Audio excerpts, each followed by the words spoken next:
Hola, bendiciones, amados hermanos. Aquí te saluda una vez más el pastor Juan Carlos Lima. Estamos comenzando una nueva serie, la cual hemos estado esperando todos. Amados hermanos, gracias a cada uno de ustedes que se ha unido a este grupo de lo que es el libro de los finales. Estamos muy contentos, amados hermanos, pero queremos dejarte saber algunos detalles acerca de la clase.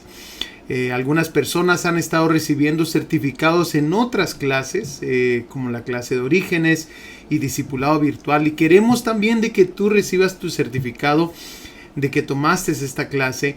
Es un certificado digital que se está mandando a los que completan todas las guías de la clase.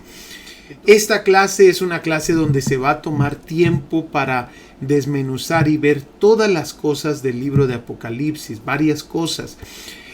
Los que mejor provecho van a sacar de esta serie son los que lleguen al final. Al principio vamos a ver varias cosas que tal vez tú querías llegar a lo más jugoso, pero amado hermano, no se trata de eso. Realmente cuando nosotros nos enfocamos en ver este libro, tenemos que verlo, poner una base a todo lo que vamos a estar hablando. Así que de eso se va a tratar el principio de esta serie. Así que tenos paciencia. Te pusimos las notas para que tú puedas estar estudiando juntamente con nosotros con las notas. Y si quieres sacar la mayor ventaja o provecho de esta clase, haz todas las cosas que aparecen en las unidades. Amén. Bueno, ¿qué te parece si comenzamos entonces, amados hermanos? Y te quiero dejar saber la lectura bíblica de esta semana, semana número 1. Es leer el libro de Daniel capítulo 1 al capítulo 3 y también leer el Apocalipsis capítulo 1 al capítulo 3. Esa es la lectura bíblica de esta semana. Por favor, necesitas completarla y ponerle listo ahí en la unidad, en la sección de la unidad, para que nosotros sepamos que lo leíste. Amén. ¿Y qué te parece si entonces comenzamos, amados hermanos? Comenzamos entonces con la lectura bíblica que tenemos el día de hoy. Y ve conmigo ahí Apocalipsis capítulo 1, versículo 1, donde comienza la palabra del Señor con esto que dice: la revelación de Jesucristo que Dios le dio para manifestar a sus siervos las cosas que deben suceder pronto. Miremos algunos detalles ahí de todo lo que está hablando.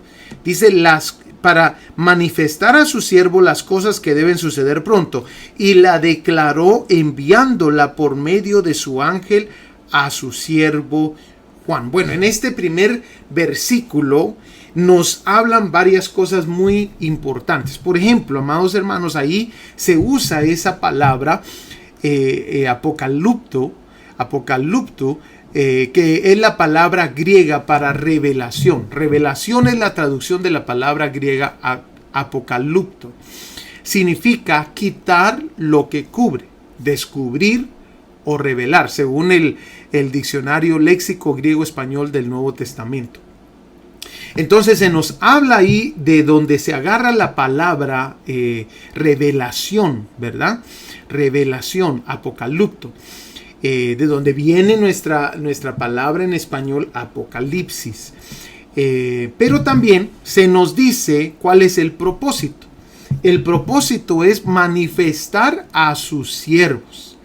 Este libro sirve para manifestar a los siervos de Dios las cosas que deben de suceder. Y es que, amado hermano, Apocalipsis nos deja claro que las cosas están pronto a ocurrir. Es por eso que necesitamos estudiarlo. Te voy a dar razones por las cuales tenemos que estudiar Apocalipsis y no tenerle temor. El Espíritu Santo está con nosotros. Alguna gente no se mete a este libro porque tiene temor a confundirse o a tomar algo que no lo va a entender, etcétera. Diferentes razones, pero hay razones muy buenas por las cuales debemos de estudiar el libro de Apocalipsis. Y mira, aquí hay una de ellas. Este libro sirve para manifestar a los siervos de Dios las cosas que deben de suceder. Ahora, mire lo que dice. dice Apocalipsis 1:3, bienaventurado el que lee y los que oyen las palabras de esta profecía y guardan las cosas en ella escritas, porque el tiempo está cerca. Y nuevamente en Apocalipsis 22:10, la última parte, nos dice porque el tiempo está cerca. Entonces hay una razón muy importante por la cual se escribió Apocalipsis, para manifestar a su siervo las cosas que deben de suceder pronto. ¿Qué tan pronto? La Biblia y Apocalipsis mismo nos dice que el tiempo está cerca. Amén. Bueno, entonces te voy a dar razones por las cuales necesitamos nosotros estudiar Apocalipsis. Miremos por favor ahí en el versículo 19, 1:19. Y nos vamos a dar cuenta que le dicen, escribe las cosas que has visto y las que son y las que han de ser después de estas. Tres secciones. El libro de Apocalipsis se puede separar en tres secciones. En estas tres secciones, a Juan le dicen, escribe las cosas que has visto. Eso se trata del capítulo 1. Así lo separan los teólogos este versículo que están mencionando aquí. Las cosas que has visto es el capítulo 1. Todo lo que va a ver Juan ahí en el capítulo 1. Pero las cosas que son, está hablando del capítulo 2 y el capítulo 3. O sea, las 7 iglesias del Apocalipsis. Pero también le mencionan ahí en el versículo 19 las cosas que han de ser después. Aquí, amado hermano, está hablando del capítulo 4 al capítulo 22. O sea que hay cosas proféticas. Hay cosas que están ocurriendo en ese momento que se le está dando esta revelación a Juan. Y hay cosas que él está viendo en el momento que está recibiendo la revelación. Tres diferentes partes. Ahora, en cada una de estas partes se está mostrando a Cristo. Miremos por favor. El Cristo glorioso en la primera parte. El Cristo ministrando las iglesias, por supuesto, en la segunda parte. Y el Cristo triunfante en la tercera parte. Ahora, fíjate que hay algo interesante. Cuando pensamos en Apocalipsis, hay veces lo que piensa la gente es de que Apocalipsis se trata de dragones, bestias, se trata de un montón de significados, pero cuando indagamos el estudio, cuando vamos a estudiar el libro de Apocalipsis, nos damos cuenta que Apocalipsis se trata de dos temas muy importantes, los cuales es necesario que tú los escribas. Mira por favor Apocalipsis 4:8. Lo que dice, y los 4 seres vivientes tenían cada uno 6 alas, y alrededor y por dentro estaban llenos de ojos, y no cesaban día y noche de decir, santo, santo, santo es el Señor Dios Todopoderoso, el que era, el que es y el que ha de venir. Los temas principales del Apocalipsis no es el anticristo, no es la bestia, no es ni siquiera el sello. Los temas principales de Apocalipsis son adoración y Cristo viene pronto. Cristo viene pronto. Esos son los dos temas principales de Apocalipsis. Ahora, ¿por qué hay que estudiar Apocalipsis? Te voy a dar algunas razones por las cuales es importante estudiar Apocalipsis. Para cuando alguien te pregunte, pero ¿por qué estás metido en esa clase? Bueno, hay importancia, hay una razón por la cual hay que estudiar esto de Apocalipsis. Mira por favor la primera. Capítulo 1, verso 1 dice, para manifestar, o la revelación para manifestar a sus siervos lo que ha de venir. Esa es una buenísima razón por la cual hay que estudiar Apocalipsis, porque Apocalipsis nos va a ayudar a manifestar a los siervos lo que ha de venir. Amén. Segunda razón, 1:3. Dice, Bienaventurado el que lee y los que oyen las palabras de esta profecía. Entonces, nos vamos a dar cuenta que hay bienaventuranzas aquí en Apocalipsis. Bienaventuranzas. Y fíjate, amado hermano, de que te voy a dar una lista de las bienaventuranzas en el libro de Apocalipsis. Hay varias bienaventuranzas. Pero esa es una buenísima razón por la cual tenemos que estudiar Apocalipsis. Tercera razón. Porque no está sellado. Capítulo 22, versículo 10. Capítulo 22, versículo 10 dice esto. Y me dijo, no selles las palabras de la profecía de este libro, porque el tiempo está cerca. Nuevamente esa frase, el tiempo está cerca. Y la cuarta razón por la cual debemos de estudiar Apocalipsis, por sus tantas promesas, galardones y bienaventuranzas que tiene. Entonces, entremos al tema de las bienaventuranzas. ¿Cuáles son? Miremos ahí en el capítulo 1, versículo 3, se nos dice, bienaventurado el que lee y los que oyen las palabras de esta profecía y guardan las cosas en ella escritas, porque el tiempo está cerca. Capítulo 14, versículo 13 nos dice, oí una voz que desde el cielo me decía, escribe, bienaventurados de aquí en adelante los muertos que mueren en el Señor. Sí, dice el Espíritu, descansarán de sus trabajos, porque sus obras con ellos siguen. Mira, bienaventuranzas. Capítulo 16, versículo 15. He aquí yo vengo como ladrón. Bienaventurado el que vela y guarda sus ropas, para que no ande desnudo y vean su vergüenza. Nuevamente otra bienaventuranza. Todas aquí en el libro de Apocalipsis. Capítulo 19, versículo 9.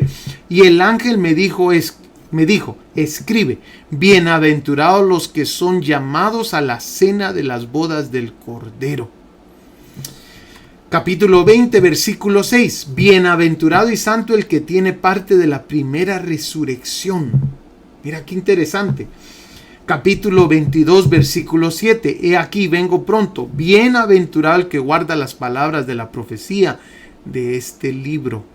Capítulo 22, versículo 14. Bienaventurados los que lavan sus ropas para tener derecho al árbol de la vida y para entrar por las puertas en la ciudad. Entonces, amados hermanos, podemos ver que las bienaventuranzas hay muchas en este libro de Apocalipsis. Es por eso que nosotros tenemos que estudiar este libro de Apocalipsis. Es por eso de que tenemos que profundizar en ello, y excelente momento para hacerlo. Todas las cosas que están pasando alrededor, es necesario saber las cosas que vendrán, como nos dice ahí ese capítulo 1, versículo 1. Entonces, entramos entonces a un poquito más profundo a este libro y miremos de que el número que más se usa aquí en Apocalipsis es el número 7 o la palabra séptimo. Es el número que más se usa aquí en Apocalipsis. Por ejemplo, amados hermanos, tenemos las 7 estrellas y 7 candeleros de oro, que hace unas semanas pusimos nosotros la pregunta: ¿qué significan las 7 estrellas y los 7 candeleros de oro? Uno de los detalles que vas a comprender acerca de Apocalipsis es que Apocalipsis, si estudiamos los libros proféticos de la Biblia, los otros libros proféticos o inclusive el mismo libro de Apocalipsis nos da la respuesta. No tenemos que ir a algo más. Muchas de las cosas ya fueron escritas, amados hermanos, en otros libros proféticos. Lo vamos a estar viendo cuando miremos las bestias que salen de la mar. Te vas a dar cuenta que son muy similares a las bestias, amados hermanos, que se mencionan en el libro de Daniel. Y como el libro de Daniel se le quitó el sello en el fin de los tiempos, que es ahora, vamos a comprender que el libro de Daniel, amados hermanos, ya es historia.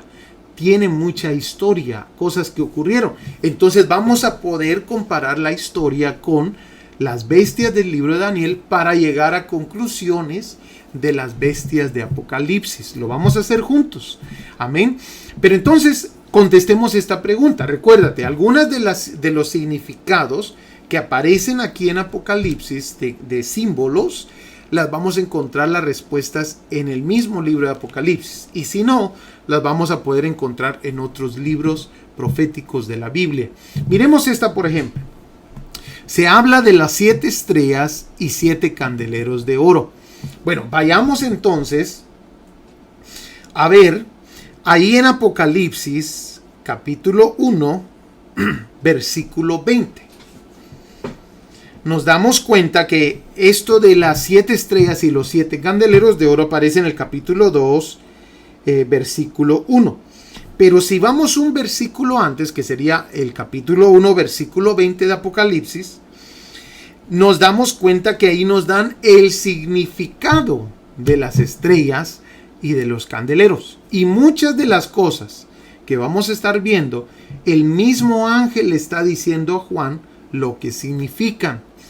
Entonces vamos a ver esa materia, vamos a ver todo ese material a profundidad. Mira el versículo 20. El misterio de las 7 estrellas que has visto en mi diestra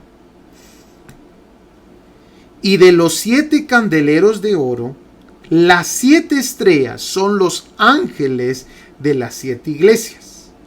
Y los 7 candeleros que has visto son las 7 iglesias. Entonces, ahí nos está diciendo, las estrellas son los ángeles, que recordémonos, amados hermanos, que esa palabra ángeles en lo que es el griego realmente significa mensajeros.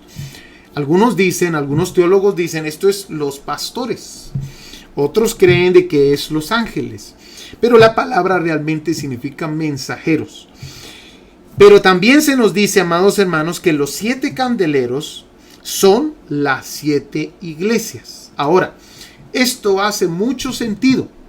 Y aquí es donde tenemos que comenzar a unir hilos. ¿Por qué?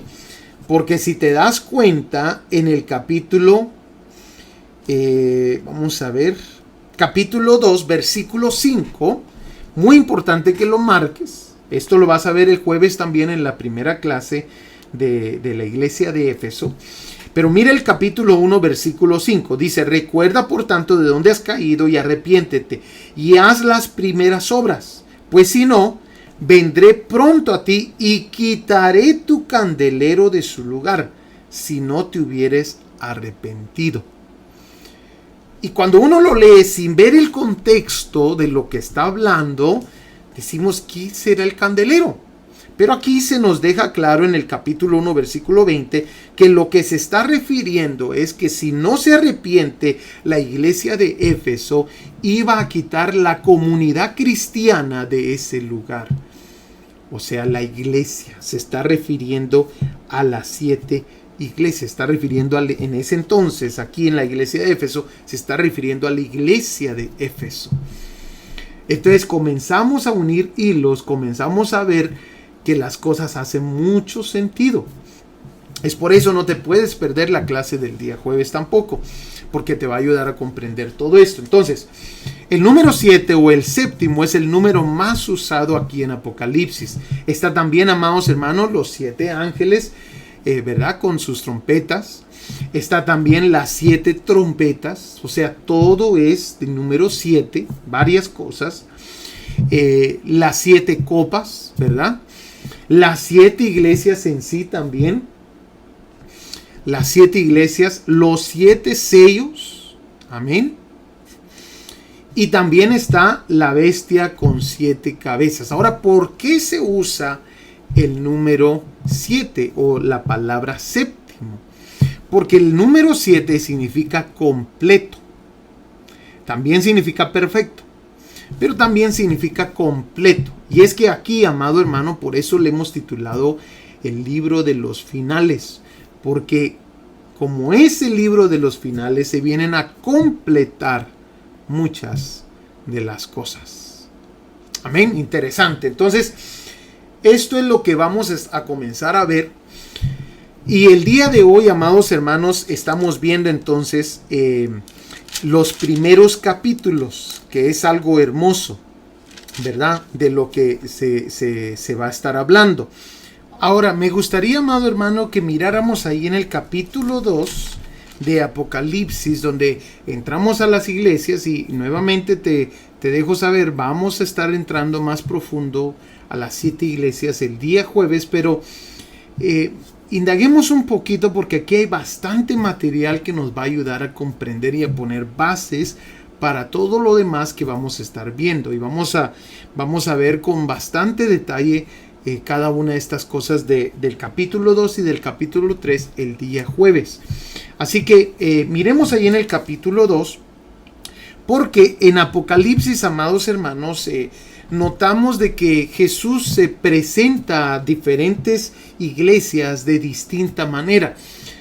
Aunque todo lo que vamos a ver ahorita no necesariamente se enfoca en las 7 iglesias, las formas que Jesucristo es visto, pero comencemos ahí para poner una base. Mire por favor el capítulo 2, dice: escribe al ángel de la iglesia en Éfeso, el que tiene las 7 estrellas en su diestra, el que anda en medio de los 7 candeleros de oro, dice esto. Y entonces nos preguntamos, bueno, si ya nos habían dicho lo que significan las 7 estrellas y lo que significan los 7 candeleros, y nos está diciendo de que Jesús es el que tiene, y mencionamos que el número 7 es el número de completo o de perfección.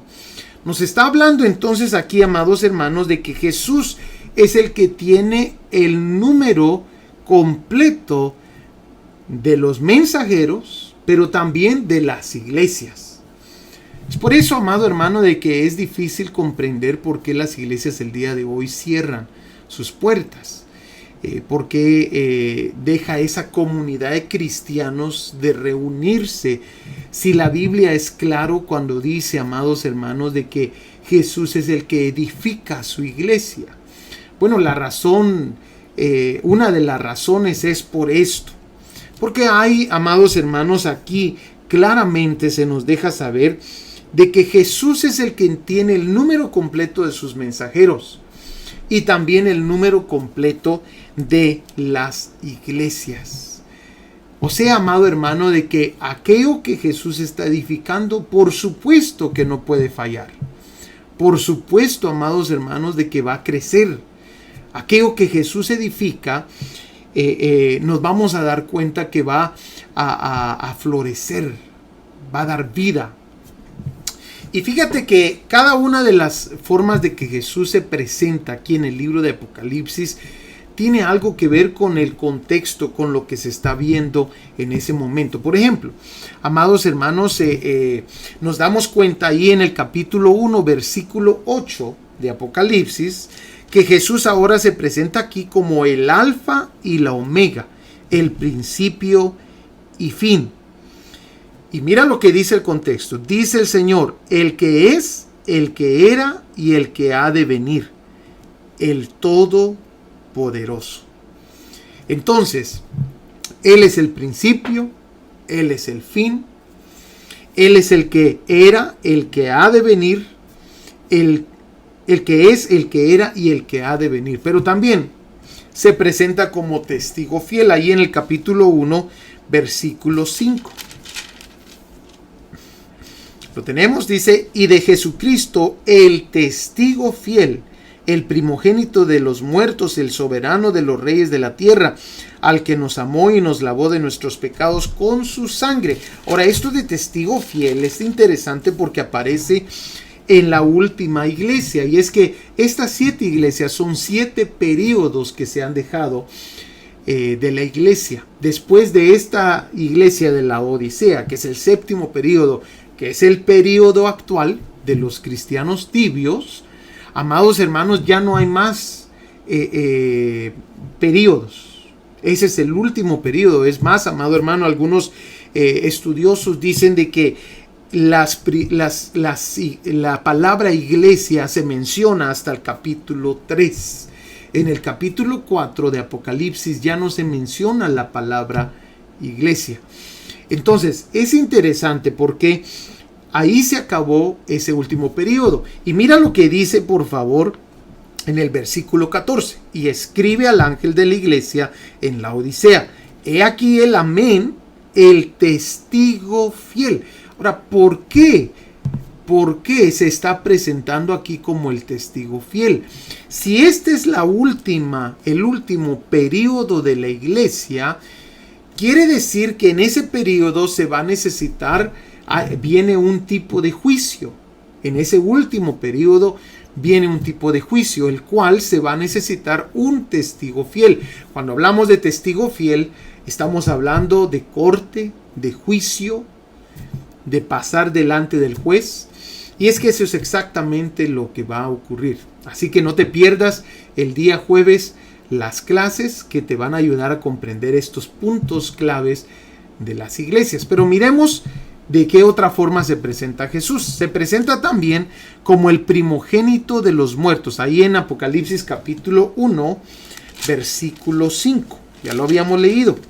Capítulo 1, versículo 5 dice: y de Jesucristo el testigo fiel, el primogénito de los muertos. ¿Por qué se está presentando de esta manera? En la misma manera o similar como se presentó a la iglesia de Sardis. Mire el capítulo 3, versículo 1. Escribe al ángel de la iglesia en Sardis, el que tiene los 7 espíritus de Dios, las 7 estrellas, dice esto. Perdón, es la iglesia de Esmirna, perdón. Capítulo 2, versículo 8. Escribe al ángel de la iglesia de Esmirna, el primero y el postrero, el que estuvo muerto y vivió, dice esto. ¿Por qué se presentó ahí de la misma manera que se está presentando en Apocalipsis 1:5? Porque en la iglesia perseguida, o sea, la iglesia de Esmirna, que Esmirna significa amargura, amado hermano, van a haber muchos muertos en ese periodo. Y es que ese periodo es marcado con la persecución que hubo en ese entonces. Entonces nos damos cuenta que la forma que Jesús está presentando a las iglesias tiene que ver con el contexto no solamente de ese tiempo, sino de que el contexto de lo que se está hablando. Miremos por favor la próxima, el que tiene las 7 estrellas y los 7 candeleros. Ya habíamos hablado acerca de ello. Ahí esto aparece en Apocalipsis 2:1, el que tiene las 7 estrellas en su diestra, el que anda en medio de los 7 candeleros de oro, dice esto, que ya mencionamos bastante de ello. Pero después sigue el que tiene las llaves de David. Ahora, esto aparece ahí en el capítulo 3, versículo 7. O la llave de David es la frase correcta. Dice: escribe al ángel de la iglesia en Filadelfia, esto dice el santo, el verdadero, el que tiene la llave de David, el que abre y ninguno cierra, y cierra y ninguno abre. Aquí, amado hermano, es de ir a ver al Antiguo Testamento, lo cual vas a estar haciendo en los días jueves. Pero esta llave de David era algo que se colgaba en el hombro una persona de la ciudad. Y eso lo que significaba esta llave de David era, amados hermanos, autoridad. Eso es lo que significa, autoridad. Simboliza autoridad. Se reconocía a esa persona como alguien que tenía autoridad sobre la ciudad, ¿verdad? Aquí nos damos cuenta que Jesús es el que tiene la autoridad. Se le dio la autoridad.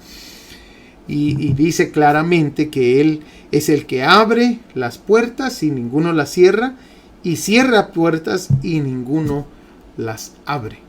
Pero después también miramos, amados hermanos, que se menciona a Jesús como el que tiene los 7 espíritus de Dios. Ahora, esto aparece en Apocalipsis 3:1. Démonos cuenta cuál es el contexto de lo que se está hablando. Apocalipsis 3:1 dice: escribe al ángel de la iglesia en Sardis, el que tiene los 7 espíritus de Dios. ¿Por qué se necesitan los 7 espíritus de Dios? ¿Por qué está hablando de esto aquí? Miremos por favor lo que dice al final. Yo conozco tus obras, al final de ese verso, que tienen nombre de que vives y estás muerto. O sea, aquí le está hablando el contexto de la situación de esa iglesia, de ese tipo de cristiano, de ese periodo de la iglesia. Una iglesia que está muerta. Por eso se necesitan los 7 espíritus de Dios, y les está hablando a alguien que los tiene. Ahora, estos 7 espíritus, si quieres saber un poquito más acerca de ello, aparece en Isaías capítulo 11, versículo 1 al 2, aparecen los 7 espíritus de Dios. Isaías capítulo 11, del 1 al 2. Bueno, miremos entonces el próximo. Sigue diciendo: Rey de reyes y Señor de señores. Apocalipsis capítulo 19, versículo 16. Son las manifestaciones de Jesucristo aquí en el libro de Apocalipsis. 19:16. Dice así: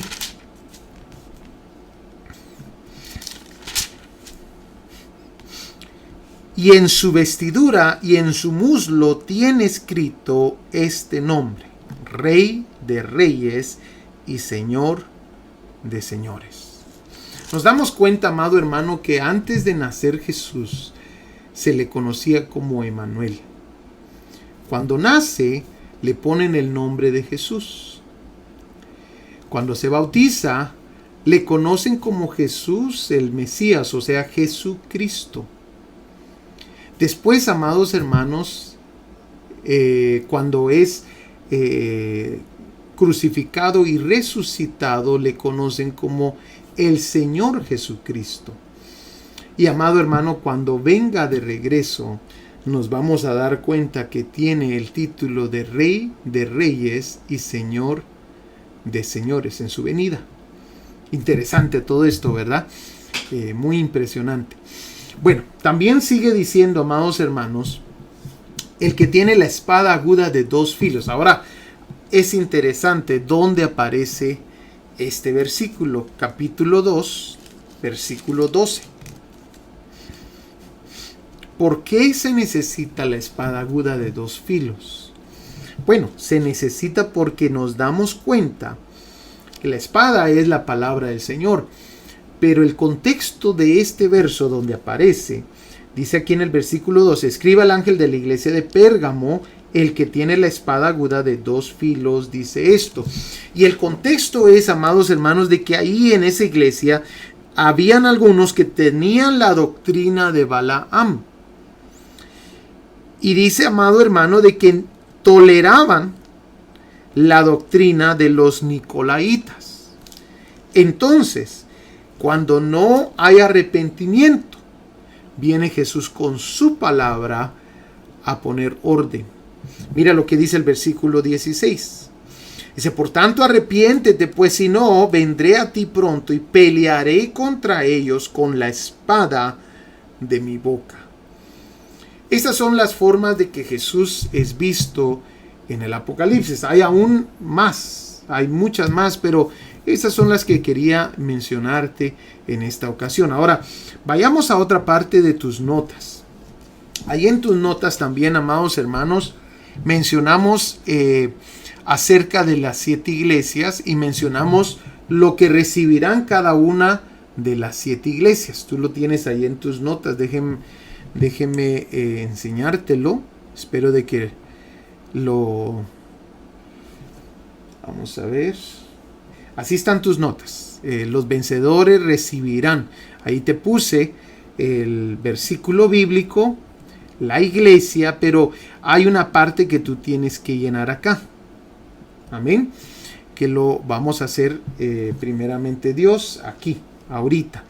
Entonces, nos damos cuenta, amados hermanos, que los vencedores recibirán cada una de estas cosas que se mencionan aquí. El árbol de la vida, o sea, los vencedores no sufrirán daño en la segunda muerte. Maná escondido y piedrecita blanca, autoridad sobre naciones, vestiduras blancas y no borraré su nombre. Lo haré columna en el templo de Dios. Y por último, que se siente conmigo en mi trono. Ahora, pongamos atención cómo estos vencedores lograron vencer. Ya te mencioné y te puse los versículos bíblicos ahí para que tú los tenías, para que tú los tengas.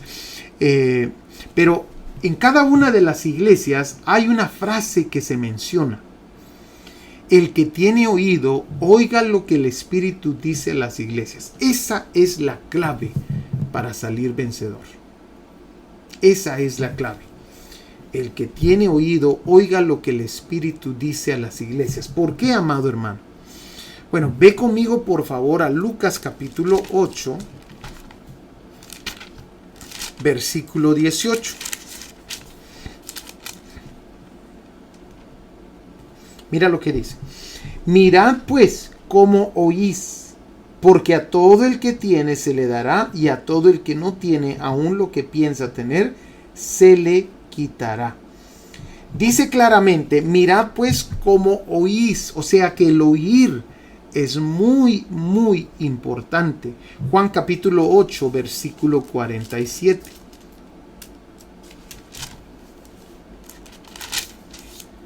Mira lo que dice. El que es de Dios, las palabras de Dios oye. Por esto no las oís vosotros, porque no sois de Dios. Le está hablando ahí a los fariseos.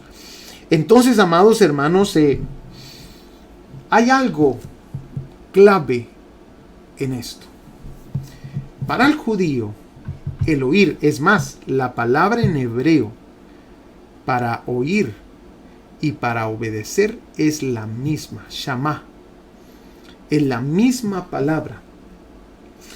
Y amado hermano, cuando hablamos y cuando la Biblia está hablando de oír, está hablando realmente de obediencia. Es como cuando nosotros usamos la palabra en español escuchar. Y digamos, alguien no está poniendo atención y decimos claramente, rápidamente decimos, no me estás escuchando, me estás oyendo, pero no escuchando. Bueno, para el judío es similar este juego de palabras. El oír y el obedecer es una misma cosa. Y es una misma palabra en el hebreo. Por eso es interesante, amados hermanos, de que aquí los vencedores en cada una de las iglesias se les menciona esta frase. El que tiene oído, oiga lo que el Espíritu dice a las iglesias. Impresionante. Esta es la clave. Los cristianos, amados hermanos, son más que vencedores, dice la Biblia. Pero los que permanecen fiel dan prueba de ello. Amén. Entonces, miremos lo otro que está en tus notas. Nos habla acerca de del tipo de cristiano de cada iglesia. Por ejemplo, Éfeso está hablando del cristiano sin primer amor. Amén. Cada iglesia del Apocalipsis tiene una epístola antídoto, la cual es importante, y con esto vamos a terminar, la cual es importante que nosotros miremos cada una de las iglesias del Apocalipsis, que está hablando acerca de un tipo de cristiano, de una, ¿cómo se dice la palabra? Condición del cristiano. En Éfeso es el cristiano sin el primer amor. Ahora, la epístola antídoto, o sea, para salir de esa condición, es la epístola a los Efesios. Y fíjate que la epístola a los Efesios, el mensaje, yo resumí el mensaje de la epístola. Fíjate que el mensaje principal es el amor. Se menciona 19 veces. El capítulo 1 al capítulo 3 se trata del llamado celestial. Del capítulo 4 al capítulo 6 de cómo debemos de caminar en la tierra. ¿Por qué se menciona así? Porque tiene que haber un balance. Nosotros tenemos que tener nuestros ojos en el cielo, pero tenemos que tener los pies en la tierra. Y todo lo debemos de balancear con el amor. Dios quiere, amados hermanos, que tengamos nuestros ojos en el cielo. nuestros ojos en Cristo Jesús, pero que sepamos que aquí en la tierra hay una labor que hacer.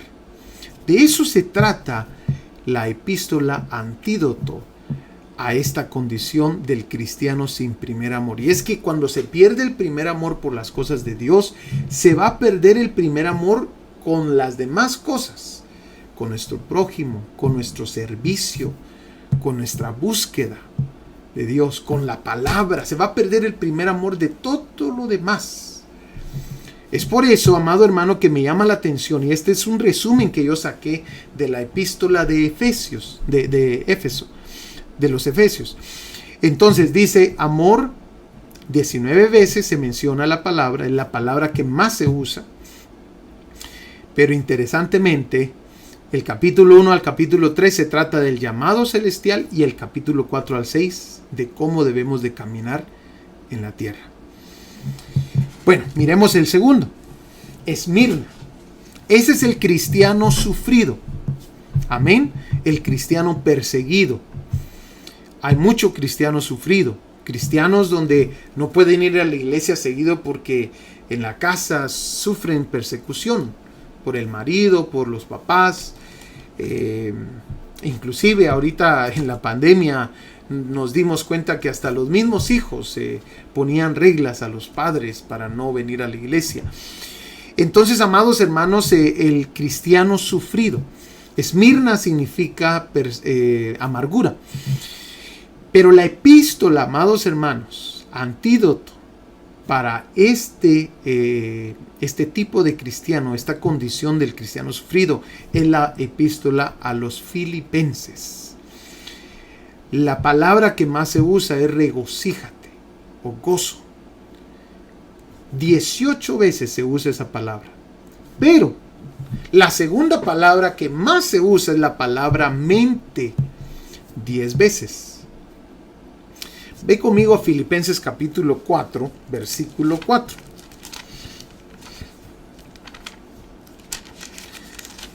Filipenses 4:4. Esta palabra, estas dos palabras, es una combinación que se usa en la epístola a los Filipenses. El cristiano sufrido tiene que leer esta epístola. El cristiano perseguido debe de leer esta epístola. Es una epístola que fue escrita en la cárcel. Pablo estaba encarcelado. Mira lo que dice ahí el capítulo 4, versículo 4. Regocijaos en el Señor siempre. Otra vez digo, regocijaos. Esa palabra, regocíjate o gozo, aparece 18 veces, pero la palabra mente aparece 10 veces.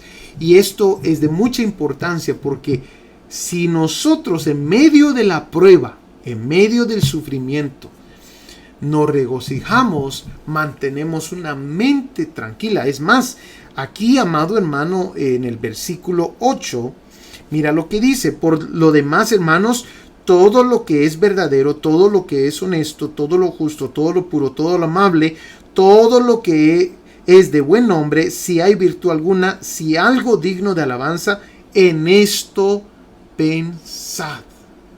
En esto pensad. Y varias veces se menciona la palabra gozo en esta epístola. Yo la tengo subrayada, amados hermanos. En el versículo 18 aparece la palabra gozo. En el capítulo 1, versículo 18, capítulo 2, versículo 17 aparece otra vez la palabra gozo. En el versículo 18 aparece la palabra gozaos. En el capítulo 2, versículo 29, aparece otra vez la palabra gozo. Capítulo 3, versículo 1.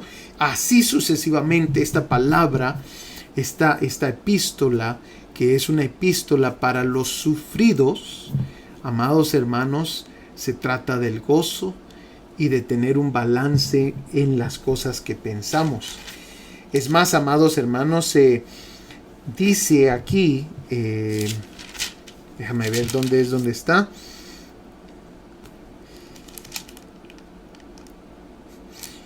Mira lo que dice el capítulo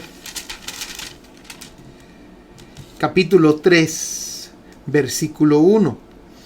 Por lo demás, hermanos, gozaos en el Señor. A mí no me es molesto escribirlos las mismas cosas, y para vosotros es seguro. Entonces, esta epístola sirve para los cristianos sufridos. Impresionante esto, ¿verdad? Pero también miramos la próxima carta. Esto no lo vamos a ver. Probablemente, no me recuerdo realmente, no creo que lo vayamos a ver en las clases de las 7 iglesias. Por eso es importante que tomen nota. La iglesia de Pérgamo, amado hermano, es el tipo de cristiano, el cristiano mundano, el cristiano que se ha pegado a las cosas del mundo. Hay una epístola antídoto para ese tipo de cristiano, para salir de esa condición. Es la epístola a los Corintios. Y amado hermano, interesantemente, la palabra que más se usa ahí en la epístola a los Corintios es la palabra cuerpo. Mira, o sea, no apegarse a las cosas del mundo, sino apegarse a las cosas de la iglesia, del cuerpo de Cristo. Qué interesante, ¿no? Estar ocupado en las cosas del cuerpo de Cristo. 1 Corintios 3:16. Vayamos rápidamente ahí. 1 Corintios 3:16. Dice, ¿no sabéis que sois templo de Dios y que el Espíritu de Dios mora en vosotros? Si alguno destruye el templo de Dios, Dios le destruirá a él, porque el templo de Dios, el cual sois vosotros, santo es. Ocuparse en las cosas del cuerpo de Cristo para de esa manera dejar de ocuparse en las cosas del mundo. Después sigue la iglesia de Tiatira, que tiene que ver con el cristiano corrupto. El cristiano pagano también es otro título que se le da a este tipo de cristiano. Tiatira. La epístola, amados hermanos, antídoto para esta condición es la epístola a los Gálatas. Interesantemente, ahí, amados hermanos, se mencionan varias palabras claves. Amén. La palabra ley, 32 veces. La palabra fe, 22 veces. La palabra carne, 18 veces. Y la palabra espíritu, 18 veces. Aquí, amados hermanos, hay un mensaje. El mensaje es que hay una lucha interna entre la carne y entre el espíritu, la cual, amados hermanos, Gálatas 5:1 nos deja saber cómo se debe de vencer esa lucha. Cómo nosotros podemos salir de esta condición, ¿verdad? De la condición que aparece ahí. Ahora, el día jueves vas a ver un poquito más en detalle todo esto, pero miremos ahí en Gálatas, por favor. Miremos ahí en Gálatas capítulo 3, versículo 3. Dice, tan necios sois, habiendo comenzado por el Espíritu, ahora vais a acabar por la carne. Entonces hay una lucha interna, la cual Gálatas capítulo 5, versículo 16, Versículo 16 nos deja saber cómo podemos vencer esa lucha. Mira lo que dice, digo pues, andad en el Espíritu y no satisfagáis los deseos de la carne. Porque el deseo de la carne es contra el Espíritu y el del Espíritu es contra la carne. Y estos se oponen entre sí para que no hagáis lo que quisieres. Entonces ahí nos está hablando claramente acerca de esa lucha. Y Gálatas nos da la respuesta de cómo nosotros podemos vencer en esa lucha. Miremos por favor la próxima, Sardis. Esto habla del cristiano muerto. Del cristiano muerto. Y entonces te preguntarás, pastor, entonces me está diciendo que hay cristianos muertos. Sí, bueno, la Biblia lo muestra. La Biblia muestra a personas que tienen nombre de que viven, pero están muertos. Inclusive, amado hermano, esta también era una iglesia que su condición era una iglesia muerta. Y es que, amado hermano, el día de hoy hay muchas iglesias que ya se han muerto. Muchas iglesias donde el Espíritu Santo ya no se mueve. Muchas iglesias donde el pecado ha venido a entrar, el mundo ha venido a entrar a la iglesia.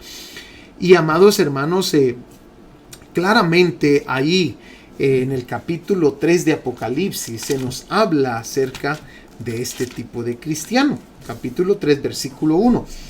El cristiano de la iglesia de Sardis, el cristiano muerto. Ahora, la epístola antídoto es la epístola a los romanos, la carta a los romanos. La segunda palabra más usada aquí en la carta a los romanos es la palabra rectitud, 64 veces. Y amados hermanos, ahí en Romanos capítulo 5, versículo 1, vayamos rápidamente ahí, por favor. Nos vamos a dar cuenta, capítulo 5, versículo 1, dice: justificados pues por la fe, tenemos paz para con Dios por medio de nuestro Señor Jesucristo. Nos habla acerca de una vida recta, de una vida en justicia delante del Señor. Pero fíjate, amado hermano, que aquí en Romanos también se nos da algunas claves. Capítulo 6, versículo 22. Porque estamos hablando de un tipo de cristiano muerto, un tipo de cristiano que ahora cayó esclavo de pecados, de adicciones, de formas de pensar. Y la epístola que antídoto para salir de esta condición es la epístola a los romanos, donde hay una justicia que viene de parte de Dios. Pero mira por favor el capítulo 6, versículo 22. Mas ahora que habéis sido libertados del pecado y hechos siervos de Dios, tenéis por vuestro fruto la santificación. Aquí hay una clave impresionante. Miremos entonces, amados hermanos, las otras iglesias. La de Filadelfia, el cristiano fiel. Esa es muy, muy impresionante. Y aquí, amados hermanos, el cristiano fiel, nos damos cuenta que la epístola que va de la mano con ese tipo de cristiano es de Tesalonicenses. Y mira por favor las 6 palabras más usadas: creer, regocíjate, amor, consuelo, venida, esperanza. El tema principal para el cristiano fiel en esta epístola de Tesalonicenses es la venida de Cristo. Ese es el mensaje. O sea, podemos decir de que esta es una epístola que ayuda a mantenerse como el cristiano fiel. No es una epístola antídoto, sino una ayuda, una epístola que te ayuda. Hay un enfoque, la venida de Cristo. Bueno, y por último, amado hermano, miremos entonces la iglesia Laodicea, que se trata del cristiano tibio. Amén. La epístola antídoto para este tipo de cristiano es Colosenses. Ahora, mira algunos de los temas principales de esta epístola a los Colosenses. Colosenses capítulo 2, versículo 8. Que nos dice: mirad que nadie os engañe por medio de filosofías y huecas sutilezas según las tradiciones de los hombres, conforme a los rudimentos del mundo y no según Cristo. Entonces, ese es el tema principal, los temas importantes, de esta epístola de los Colosenses. El cristiano tibio, amados hermanos, que es el cristiano de este periodo, se está dejando guiar por muchas sutilezas, huecas sutilezas, filosofías, tradiciones de los hombres y rudimentos del mundo. Amado hermano, si algo está ocurriendo el día de hoy es esto que se está viendo aquí en Colosenses, que es la epístola para el cristiano del día de hoy. Se necesita leer toda esa epístola. Porque recuérdate que ahí en Apocalipsis capítulo 3 versículo 17, que es a la iglesia tibia, a la iglesia del cristiano tibio, dice: porque tú dices yo soy rico y me he enriquecido. Y cuando vemos Colosenses realmente se trata, amados hermanos, de cómo es Jesús. Colosenses nos da una idea de la esencia de Jesús, de conocer más a Jesús, Colosenses. Pero nos dejas bien claro que no podemos ir a las filosofías vanas basadas en el mundo o sutilezas, como lo menciona ahí. Pero el segundo tema importante de Colosenses es Colosenses capítulo 3, versículo 1. Capítulo 3, versículo 1. Mira, eso es principal y básico. Para el cristiano del día de hoy, el cristiano que no está siendo como el mundo, como el periodo de este mundo, amados hermanos, de este tiempo. Mira, esta es la clave. Capítulo 3, versículo 1. Si pues habéis resucitado con Cristo, buscad las cosas de arriba, donde está Cristo, sentado a la diestra de Dios. Capítulo 3, versículo 1. Entonces, amados hermanos, como te expliqué, ese es el principio y son las bases que estamos poniendo para entender el resto de lo que es, amados hermanos, esta carta de Apocalipsis.